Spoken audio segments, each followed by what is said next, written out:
காந்தி பெயரால் அழைக்கப்படுகிற சிலரோட பேரை பற்றி பார்க்கலாம் பாருங்கள். கருப்பு காந்தி அப்படின்னா யாருன்னா காமராசர், தமிழ்நாட்டை சேர்ந்த காமராசர். மதுரை காந்தி யாருன்னா சுப்புராமன். தமிழ் காந்தி திரு கல்யாண சுந்தரனார். தென்னாட்டு காந்தி பேரறிஞர் அண்ணா. பச்சை காந்தி குமரப்பா. அதே போல் எல்லை காந்தி யாருன்னா கான் அப்துல் காபர் கான்.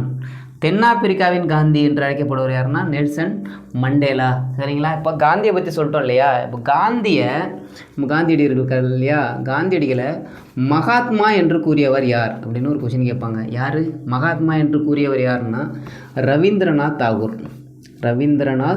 தாகூர். குருதேவ்னு சொல்லக்கூடிய ரவீந்திரநாத் தாகூர் தான் மகாத்மான்னு அழைக்கிறாரு. அதே போல் காந்தியடிகளை தேசத்தந்தை என்று அழைத்தவர் யாருன்னு கேட்பாங்க.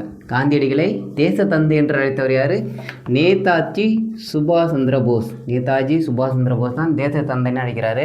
அப்புறம் காந்தியடிகளை அரை நிர்வாண பக்கிரி என்று அழைத்தவர் யார்? அரை நிர்வாண பக்கிரி, அதாவது வட்டமேசை மாநாடுக்கு போனப்போ காந்தியடிகள் என்ன பண்ணுவார்னா உடையில் ஒரு வேஷ்டி மட்டும் கட்டிக்கிட்டு போயிருப்பார் போல். அதை என்ன சொல்லுவார்னா அரை நிர்வாண பக்கிரின்னு யார் வின்ஸ்டன் சர்ச்சில். அவர் பேர் வின்ஸ்டன் சர்ச்சில். இவர் ஒரு ஆங்கிலேயர். சரிங்களா? நோட் பண்ணிங்க.